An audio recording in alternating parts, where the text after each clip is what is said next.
Nuestro primer invitado del programa de hoy, el ministro de Justicia, Luis Cordero, esta mañana acá en Mesa Central. Ministro, muchas gracias por la gentileza. Buen día. Buenos días. Oiga, vamos por parte. Hablemos de lo de la Contraloría y esto de declarar ilegales 29 convenios, la mayoría de la Gobernación de los Lagos, 13.000 millones de pesos en total. Primero, ¿cuál es su opinión, la opinión del gobierno en este ámbito? Bueno, hay varias particularidades sobre ese caso. La primera, que yo creo que es conveniente en el contexto, además de crispación en el que estamos, es aclarar algunas cosas bien elementales. A ver. La primera, que esos convenios estaban en el trámite de toma de razón, es decir, en control preventivo. O sea, no se habían terminado de ejecutar, de tramitar. No se habían iniciado, ni se habían transferido los recursos. No hay plata, no se les pasó plata. Segundo, forma parte de los procesos habituales en los cuales se da la toma de razón, es decir, hay una representación. Entiendo que la Gobernación de los Lagos ayer emitió un comunicado explicando que se iba a hacer cargo de las observaciones de Contraloría y que iban a reingresar. Como mínimo algo están haciendo mal ahí, digamos, porque la Contraloría le objeta una buena parte de este lote son de ellos. Es probable, y probablemente era porque en este tipo de cosas hay que tener cuidado, también probablemente era la primera cantidad masiva de convenios que existía, pero yo creo que hay dos cosas relevantes. La primera es que es un control preventivo, es decir, antes de que estos produzcan efectos, y lo segundo es que la Gobernación de los Lagos ha dicho, que son los principales afectados, que se van a hacer cargo de las observaciones de Contraloría y los van a reingresar. Así que en algún momento esos contratos tendrán algún efecto. Ahora, deja una mala imagen, digamos. O sea, da la imagen de que esto es una cuestión que se sigue repitiendo, que se sigue, en fin... Lo que pasa es que tenemos un problema bien estructural. Este problema estructural que yo creo que ha revelado el caso Convenios. Hay veces que es necesario hacer algunas explicaciones técnicas para poder entender parte del fenómeno. Lo primero es que tenemos un abuso del clasificador presupuestario. La mayoría de estos convenios, si no todos, están hechos con una imputación vinculada a subtítulo 33, que es en el fondo transferencias de capital. Ya. Y el hecho de que sean transferencias de capital genera varias consecuencias. La primera es que la regla general es que no se exijan boletas de garantía por la naturaleza de esas transferencias. ¿Qué es lo que explicaba usted el miércoles en La Moneda? Es lo que yo explicaba el miércoles en La Moneda. Ese es un error estructural, no es una cosa de... se nos olvidó. Claro, es una rémora que quedó de un cambio legislativo, digamos. Y además o de la ausencia de un cambio legislativo. Y además un tema que ha advertido la Contraloría. De hecho, la Contraloría ha señalado que que efectivamente no son obligatorias, pero, y en eso el Ejecutivo lo comparte, yo lo dije el otro día, un administrador diligente, sobre todo cuando realiza transferencias de volúmenes bien significativos, al menos debiera buscar mecanismos para garantizar la ejecución de esos fondos públicos. De hecho, así lo pensaron los Ceremis de 3 regiones. De 3 regiones. Los Ceremis de vivienda de 3 regiones. Así es. Vaya que gente virtuosa desaparece, porque lo que pasa es que hay un aspecto adicional, y esto tiene que ver con una cuestión del diseño, a lo cual el día viernes el propio ministro Monte hizo una autocrítica, ¿no? Y la autocrítica del ministro Monte en dos sentidos. Una como ex parlamentario, que no es menor, y la segunda como ministro. Entre otras cosas porque la mayoría de las transferencias está hecha, que son parte de esta controversia, está hecha de acuerdo a transferencias de capital. Y esto tiene otro incentivo, y es que usted una vez que realiza las transferencias para el Estado, para quien realizó la transferencia, la ejecución presupuestaria se entiende agotada. Por lo tanto, el incentivo a realizar transferencias para poder cumplir con la ejecución presupuestaria es extremadamente alto. Entonces, para que nadie le diga una repartición, usted no se está gastando la plata que se aprobó en la ley de presupuesto. Entonces nosotros tenemos... los incentivos son malos. Entonces, pero además agrega un tercer incentivo inadecuado. Y es que esto está hecho para que entidades sin fines de lucro reciban esos fondos, ¿no? Porque en general las entidades con fines de lucro no pueden acceder a este tipo de transferencias. Y ahí tenemos otro problema de diseño institucional bien complicado. Ya, por eso es que hay gente que lo sigue al tiro, digamos, pero solo para hacer esta apostilla. Por eso hay gente que dice, yo para postular a un contrato con el Estado me exigen 1 y 1000 boletas de garantía y hay Dios que si me falta un papel. Obvio. Es por eso, porque son empresas con fines de lucro, en ese caso empresas contratistas. Pero no además, o científicos que dicen, yo rindo mal una boleta y me... le objetan todo el fondo concursal. Pero además tiene que ver con el tipo de transferencia, porque además la ley de presupuesto, ya volvió a las personas jurídicas, para las transferencias corrientes impone requisitos de concursabilidad, en fin. Y esto es bien importante porque aquí el Congreso, la próxima ley de presupuesto va a ser inevitable esta discusión, pero vuelvo a las personas jurídicas. Entonces ahí tenemos otro incentivo que es muy inadecuado. Claro. Cuando la legislación chilena modificó el 2011 las reglas para constituir personas jurídicas sin fines de lucro, que antes tenía un procedimiento que algunos calificaban de engorroso. Yo hoy día diría que con la perspectiva del tiempo algunos recuerdos se tomaban. Parece que no era. Se adoptaba no el Ministerio de mal. Justicia, alguien tenía que presentar su solicitud, se iba a un informe previo al Consejo de Defensa del Estado, se demoraba bastante. Entonces la ley lo que hizo el 2011 es prácticamente alivianar, tanto que usted puede constituir una asociación o una fundación en un municipio para que preste servicios en el norte cuando se constituyó en Santiago, en Ñuñoa. El efecto que eso produce es que hoy día constituir una entidad sin fines de lucro, una fundación, que se entienda bien el símil, es casi como constituir una empresa en un día. Claro. Y el problema central que tenemos es que es altamente probable que por los incentivos que tiene el sistema para participar de la asignación de este tipo de fondos, una importante cantidad de ellas sean en rigor entidades que no tienen por fin, que esta es la lógica de las entidades sin fines de lucro, la beneficencia, la educación, la ciencia, el interés general en el fondo. Si no, Sino, en mi opinión, abuso de la personalidad jurídica que tienen consultorías, empresas de consultoras encubiertas, en el fondo, ya, ¿no? ya. O sea, que quieren remunerar a profesionales que hacen consultoría de una manera... Utilizando personas jurídicas sin fines de lucro. Que les permite acceder a Entonces, este tipo de contratos con usted el Estado. tiene en una pinza la liviandad del sistema institucional para constituir este tipo de entidades y por la otra un régimen de transferencias de capital con pocas exigencias juntas un cóctel explosivo que es el que estamos viviendo. Ya, y eso es lo que permitiría entonces esta cosa que reprocha la Contraloría de una fundación cuyo objetivo es ayudar al prójimo, que francamente... Digamos. Ahí, yo en este tipo de cosas, usted sabe mi opinión, Iván. La nota de la tercera da cuenta de una información. Yo no he visto las objeciones. Ya. Y O sea, estamos hablando a partir del mismo texto. Estamos hablando a partir del texto de la tercera. Y ahí si esa objeción fuera cierta, es altamente probable que coincida con que son objetos sociales muy amplios. O sea, que, con todo respeto, que ministro. Lo que hacen, francamente. Que lo que hacen es, en algún sentido, permitir transferencias indebidas desde el Estado. Usted dice, tenemos una pinza, tenemos un cóctel explosivo. Sí. Por un lado una normativa, por otro lado este relajamiento, digamos, de las exigencias para la fundación y por lo tanto el uso de fundaciones sin fines de lucro para encubrir consultoría. Así de claro. El problema es que falta una parte en la pinza, que está justo en el medio, que es una autoridad dispuesta a entregarle recursos a fundaciones, en algunos casos, novísimas, como decíamos al principio del programa. O sea, hemos visto casos realmente increíbles, ¿no? Sí, el problema de eso es que en las transferencias de capital, la heterogeneidad de instituciones susceptibles con ese fin es muy amplia. O sea, yo quiero ser bastante franco en este punto. Yo creo que hay un abuso del clasificador presupuestario. Esto tiene que ver en cómo se está aprobando la ley de presupuesto para estos efectos. El Ministerio de Hacienda y la Dirección de Presupuesto específicamente está trabajando en esto. ¿Ya? Como para hacer el presupuesto de otra manera, digamos. En rigor, para que las transferencias de capital sean transferencias de capital y no sean otro tipo de... Ya. No esté en el fondo usted metiendo ahí en rigor prestaciones de servicio que debieran ir por otro lado, ¿no? Ya. Pero quiero ser bien franco, cada vez que el Ministerio, las distintas direcciones de presupuesto, no solo esta administración, también la del presidente Piñera, han querido hacer ajustes a este tipo de regulaciones, incluyendo las glosas presupuestarias, que además usted cuando regula por glosa presupuestaria tiene un sistema legal paralelo, el Congreso se suele oponer. Entonces, aquí yo he visto algunas declaraciones de los parlamentarios.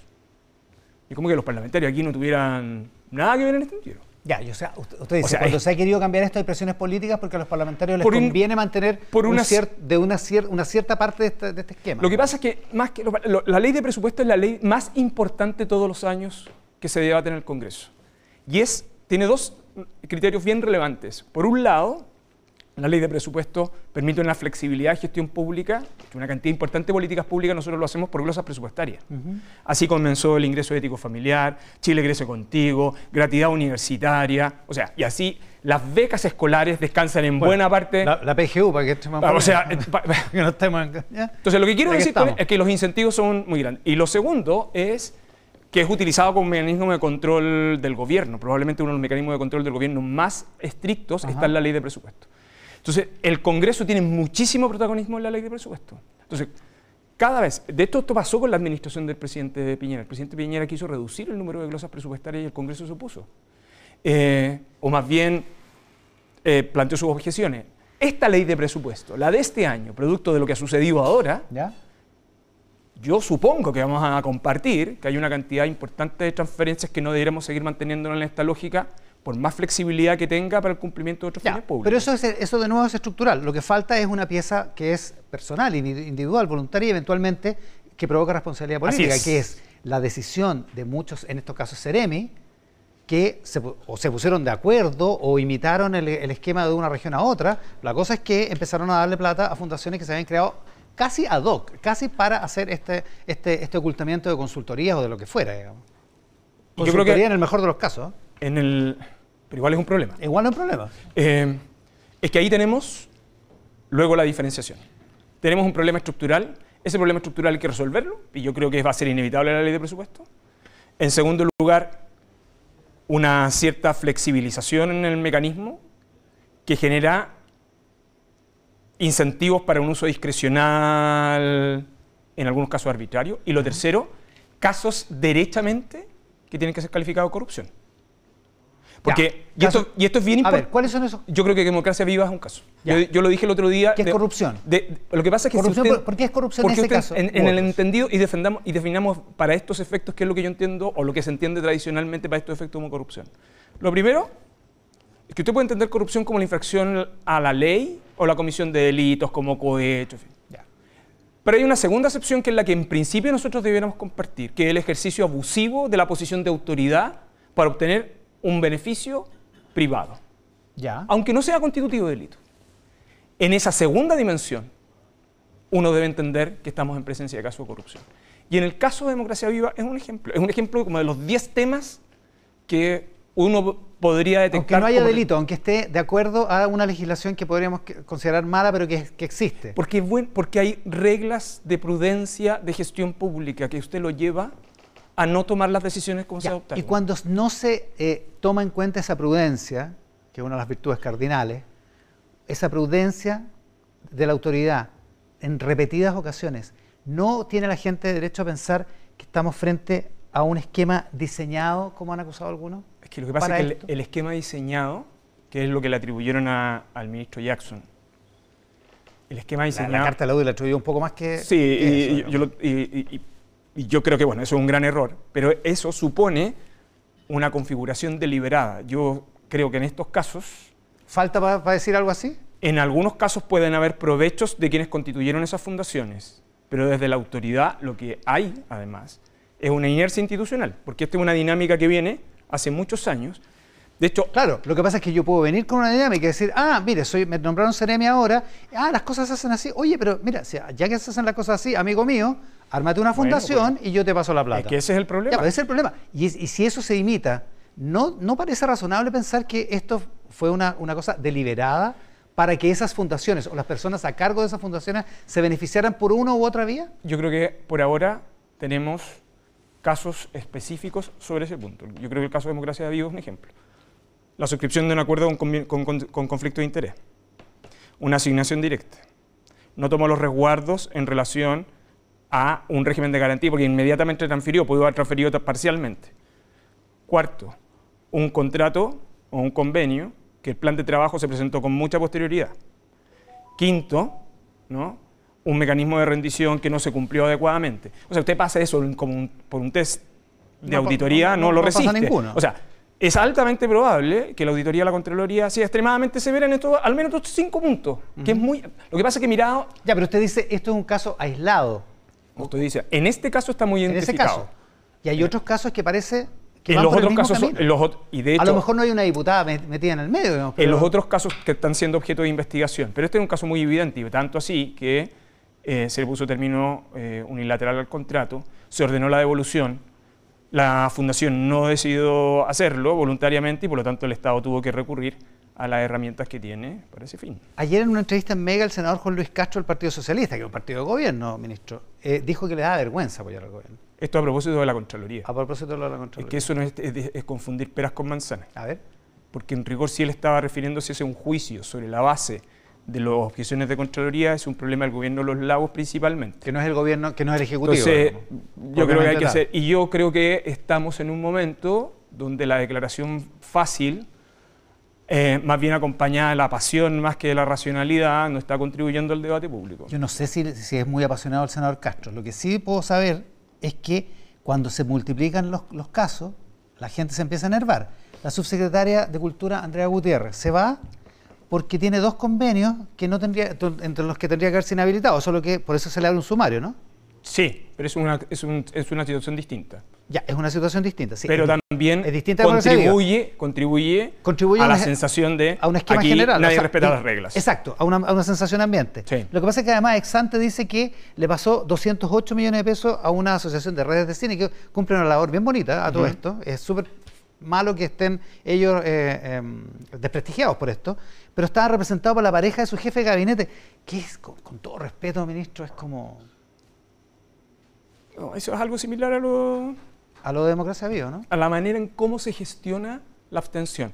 Lo que pasa es que en este caso hay que hacer 2 distinciones. Ese caso, que además es un tema que está en el contexto del fondo que decide un consejo, que integra formalmente a la subsecretaria, pero que ella no presidió, que es una cosa. Y otra cosa distinta es la razón de su renuncia el día viernes. Ya, o sea, por los contratos con la red de cines, no, eso... Porque eso lo decide un consejo. Ya, eso no se le reprocha a la subsecretaria desde el Ejecutivo, digamos. Lo que pasa es que lo segundo es lo delicado, lo que sucedió el día viernes. Que tendría que haberse inhabilitado. Que es la regla del principio de abstención. La ley en esto es muy clara.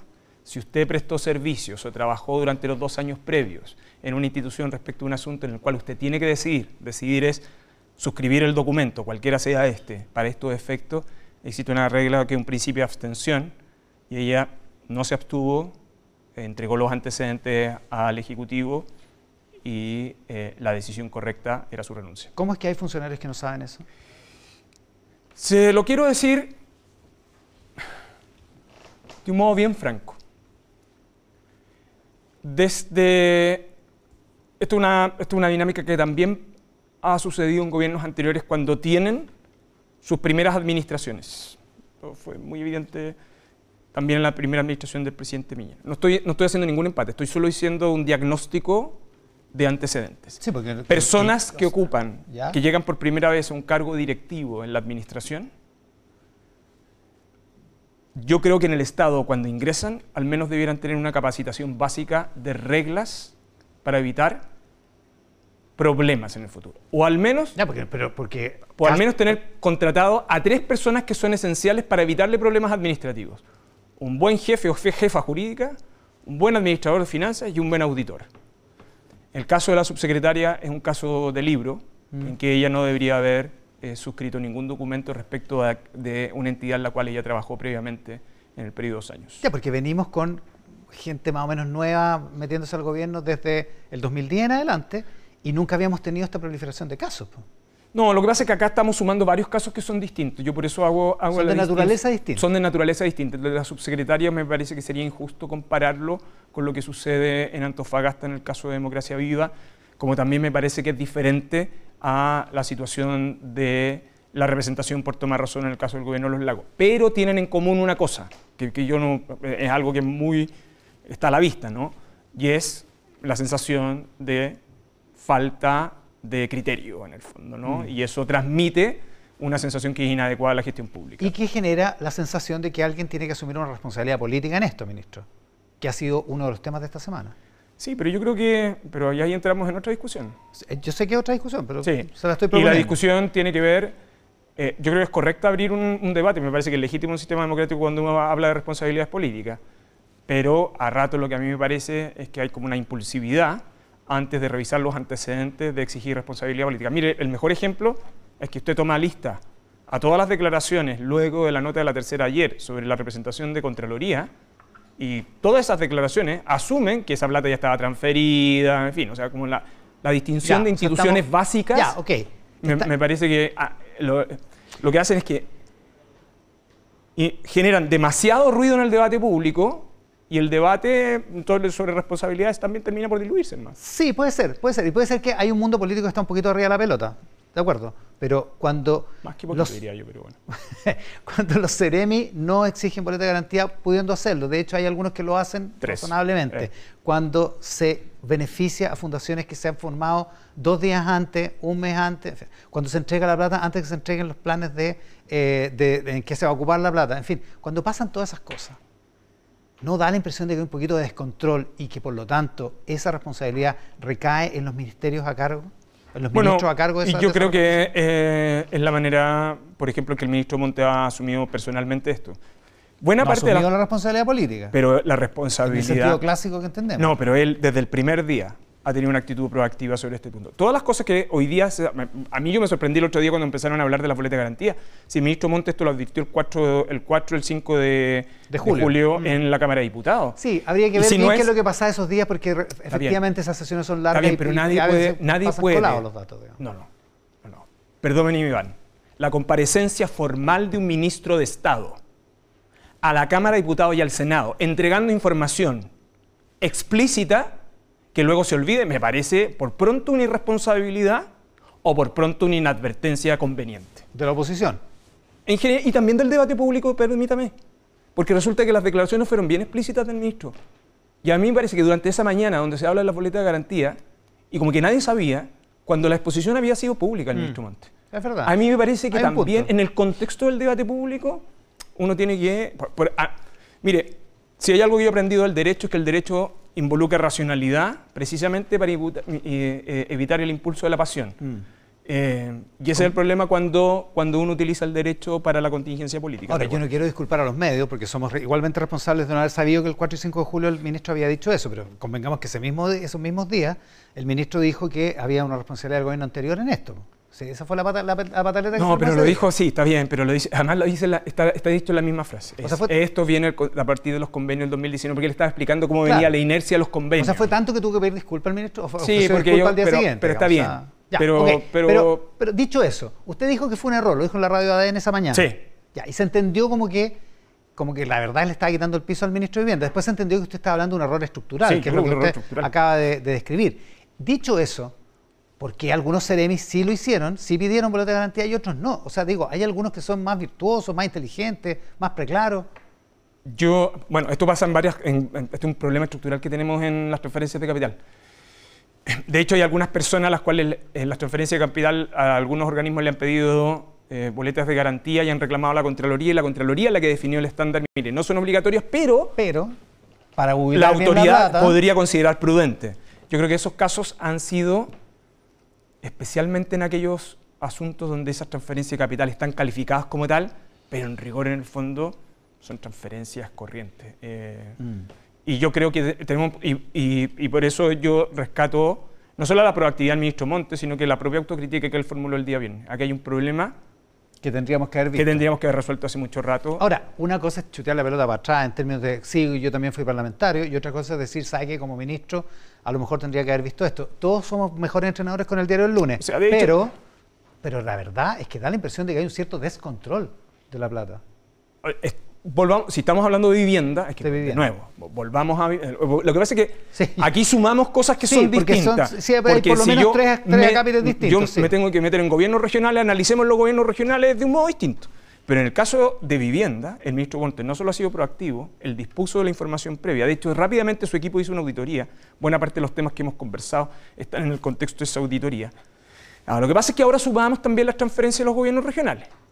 Sí. Ya, y en las transferencias de los gobiernos regionales, solo quiero recordar, bueno, cada gobernador tendrá que hacerse cargo, pero esas transferencias se hacen con aporte del Consejo Regional. Entonces, de acuerdo. Ahora, pregúntele al gobernador Claudio Rego y le va a decir que no sale un peso si no una boleta de garantía del gobierno regional de la metropolitana. Está bien, sí, por eso le digo por eso, si queremos volver al tema de la boleta de garantía, tenemos un problema con el tipo de transferencia y donde al final queda a discreción del gestor que está a cargo de esa transferencia, la prudencia no. Eso es lo que no puede pasar. Claro, y que haya quedado a la prudencia del gestor no significa que hay una cierta laxitud en el control de la plata. Yo creo que en tema de las transferencias de capital, en general, tenemos una cierta laxitud, va a ser franco. Usted decía que Democracia Viva es todo regular. 5 cosas me contó que estaban mal. Hay como 90 millones de pesos de diferencia que la gente de Democracia Viva dice que no tiene, que ya se los gastó, que en fin. ¿Se van a perder esos 90 millones? No. ¿Con qué va a responder esa gente si no tiene esos millones? No. ¿Con qué va a responder esa gente si no tiene con qué? Bueno, mire, cuando salió todo esto... Que es uno de los problemas de este asunto. Sí, el gobierno no... Yo lo he dicho en otro momento, el gobierno no puede revelar por anticipado sus estrategias legales. Pero el día que estaba todo esto, el gobierno lo que hizo, exactamente la Autoridad de Vivienda, el 14 de julio, cuando puso término a estos contratos, en un oficio reservado, comunicado al Consejo de Defensa del Estado, le pidió al Consejo de Defensa del Estado que interpusiera una medida prejudicial precautoria para resguardar los fondos. Y se congelaron esos fondos. Y lo que hizo... Y ahí es donde le digo que faltan 90 millones. Y bueno, yo le quiero decir que con esa resolución judicial, con la decisión vigente de la autoridad, el Estado va a hacer efectiva las responsabilidades civiles y si ellos se quieren arregar a responsabilidades penales, las asumirán. El gobierno, ministro, a propósito, en todo esto, en toda su investigación del caso, ¿ha percibido que hubiera o ha notado que hubiera una participación activa de la diputada Catalina Pérez en todo esto, en el caso de Democracia Viva? No hay antecedentes que den cuenta de participación activa de ella. Ya. Cuando pasan cosas... De los antecedentes que tiene el gobierno. Ya, de acuerdo. Y cuando pasan cosas como esta en Democracia Viva y se encarga el Consejo de Defensa del Estado, no solo la caución de la plata, sino también estudiar una querella, ¿falta algo realmente como para que valga la pena hacer una querella de parte del Ejecutivo? Base Iván, es que... No me conteste como abogado. No, está bien. Lo que pasa, Iván, es que uno no puede llegar... Primero, el Ejecutivo no tiene legitimación para interponer querella. Lo que ha hecho el Ejecutivo y el Ministerio de Vivienda en particular es, del primer día, entregar todos los antecedentes al Ministerio Público y al Consejo de Defensa del Estado. ¿Y el que tiene la legitimación es el Consejo de Defensa del Para Estado? estos efectos. El Consejo no solo tiene sus ritmos, tiene sus modalidades de decisión. Esta investigación va a ser larga. La declaración de cuánto vamos a indagar o cuánto se va a obtener, en este caso, desde el punto de vista de la responsabilidad penal, en algún sentido, la comparecencia del Contralor en el Congreso lo dijo aquí, sobre todo por la laxitud normativa que tenemos. Claro, capaz que hay cosas que no, efectivamente no son delitos, aunque son feas igual, digamos. En este tipo de cosas, de verdad, uno tiene que hacer fe en las instituciones, y eso se llama el Ministerio Público y el Consejo de Defensa del Estado. Y esas instituciones, por la lógica del sistema institucional y por el respeto al Estado de Derecho, no actúan con la pasión de la política. Ya, usted no está en la onda de que nos querellamos contra todos los que resulten responsables, que es una respuesta más o menos habitual en los gobiernos, digamos. Sí, pero no es el Consejo ni el Ministerio Público. Si yo de verdad creo que... O sea, tenemos un Ministerio Público autónomo y tenemos un Consejo de Defensa del Estado que además goza de una autonomía y de un prestigio profesional. La mejor oficina de abogados de Chile se llama Consejo de Defensa del Estado. Oiga, a propósito de casos raros, el de la Fundación ENTI, ya arrendaron una fundación para ganarse un convenio. Ya, son como, por eso le digo, con todo respeto, por eso le digo que la flexibilidad de la Constitución... Sin contar la lencería, digamos, que rendieron. Por eso le digo, toda la libertad de Constitución que tenemos ahí, la modalidad de transferencia está generando incentivos inadecuados porque o tiene consultora ahí o a estas alturas usted comprenderá ese abuso de personalidad jurídica, que es uno de los temas... mínimo. Eso es un delito, ¿no?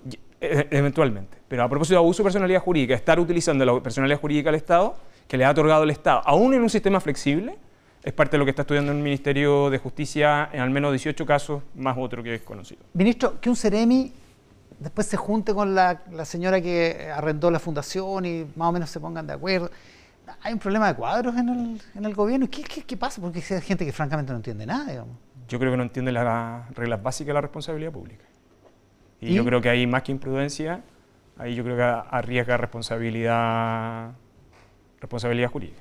Eventualmente. Pero más allá de eso, en ese caso, ¿pero qué le dice eso respecto de cómo yo creo cómo se está eligiendo a la gente en el gobierno? Yo creo que no hay conciencia por parte de algunas personas de lo que significa ser autoridad pública. Eso vale desde un ministro de Estado hasta un director de servicio regional, pasando por un Ceremi. Ministro, la semana pasada estábamos hablando del robo de computadores, el robo en desarrollo social, y después nos dimos cuenta que la verdad es que hay gente que entra como Pedro por su casa a distintas instituciones públicas, gubernamentales y autónomas, como por ejemplo incluso la Fiscalía Nacional, que entró un señor a comer papas fritas y tomar Coca-Cola.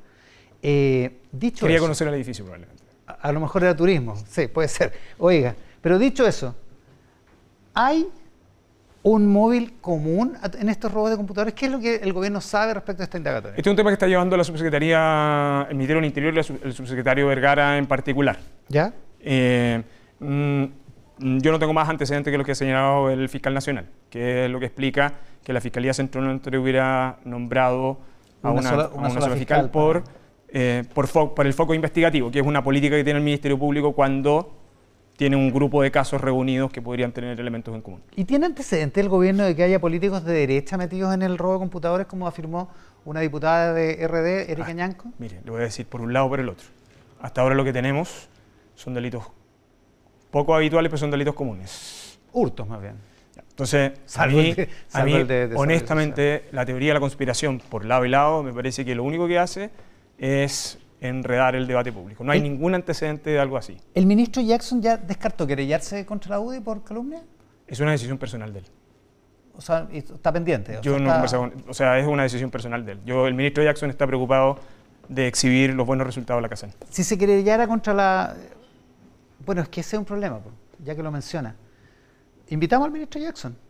Aparte de invitarlo a usted, podrían haber venido los dos, no es uno o el otro. Por eso me invitó a mí, la verdad. No. Invitamos al ministro Jackson, pero el ministro Jackson no ha aceptado la entrevista. Y debería estar preocupado de difundir los resultados de la encuesta. Pero lo está haciendo. Pero digo, ¿no habla eso de la debilidad política del ministro y eso es un problema estructural para el gobierno? No, yo creo que el ministro Jackson está cumpliendo una gran labor. Lo ha hecho estos días, ha estado muy focalizado en mostrar y en difundir los datos de la encuesta CACEN. Pero no ha estado, digamos. O sea, ¿usted encontró alguna entrevista del ministro Jackson en la prensa de hoy? No había, digamos. Bueno, pero ese... y es el principal responsable de la difusión de la encuesta CACEN, que tiene datos bien espectaculares. Sí, digamos, pero el gobierno está en eso. Y usted dice que no hay un daño político estructural en eso. En relación, porque parece haberlo, digamos, ministro. En la no aparición del ministro Jackson. Sí. Yo creo que al ministro Jackson se le ha producido un daño estructural, sí. Se le ha interpelado por cosas que no le corresponden. Y yo creo que es... Sí, pero la situación del ministro Jackson le provoca al gobierno un problema estructural, digamos. Yo creo que él está desempeñando una buena labor, sobre todo a propósito del trabajo de la encuesta CACEN. Oiga, dos últimas cosas. Uno, hay un artículo en La Tercera de hoy, un estudio de la Asociación Nacional de Fiscales que dice que hay fiscales bajo amenaza. Sí. ¿Qué le parece? Es un estudio de la asociación que viene trabajando hace un tiempo, yo me reuní con ellos. Hay una alta preocupación en la Asociación de Fiscales. Esta es una preocupación que también tiene el fiscal nacional, nosotros nos hemos reunido. Y de hecho estamos trabajando a propósito del plan de fortalecimiento en reglas especiales adicionales a las que tiene el sistema legal en protección de fiscales. Ministro, y una última cosa que la estoy buscando aquí en mi computador porque se me perdió, que la quiero decir bien. Pero usted dijo el otro día, también en la radio, no sé si fue en la misma ADN o en otra radio, en la misma ADN, dijo que la ANFP podría perder su personalidad jurídica por sus vínculos con casas de apuestas. ¿A qué se refiere exactamente? Me preguntaron si acaso la ANFP era objeto de investigación, yo le dije que sí. Es producto de las denuncias que se interpusieron el año pasado por sus contratos con casas de apuestas.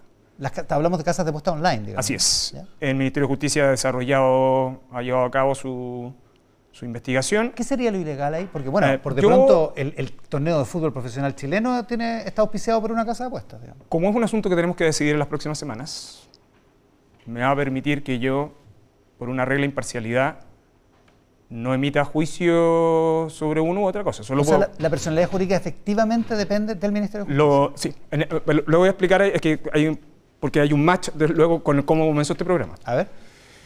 Ellos están siendo objeto de investigación, producto de esas denuncias de sus contratos. Se han requerido una cantidad de informes, incluyendo a la propia ANFP, a organismos públicos. Recuerden, la ANFP ya había sido objeto de fiscalización en el año 2015 hasta el 2017 por el caso Jadwe. En ese momento ellos recibieron instrucciones, había una cantidad de ilegalidades, esas instrucciones finalmente se dio concluida. Este es un proceso nuevo, ese proceso tiene que ver precisamente con la suscripción de esos contratos, es un procedimiento que nosotros vamos a acabar en las próximas semanas.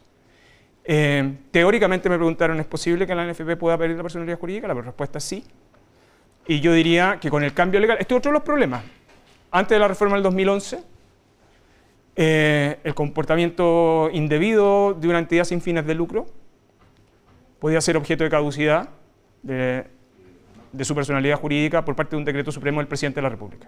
Hoy, el Ministerio de Justicia tiene que pedir al Consejo de Defensa del Estado que demande para que se disuelva una personalidad jurídica que infringe la ley. Ya. Y eso vale para esos convenios como para este. Pero sobre el caso de la ANFP, es un caso que nosotros estamos cerrando y que vamos a comunicar en las próximas semanas su decisión. Ya, pero procedimentalmente, sin influir en su neutralidad, lo que tendría que hacer el Ministerio es que si decide en un sentido, es pedirle al Consejo de Defensa del Estado que demande esa disolución. Lamentablemente la ley no solo tiene estos problemas de permitir esta gran flexibilidad, sino que también Y lo ilegal poner barreras es, para la disolución. ¿Y lo ilegal ahí es por qué?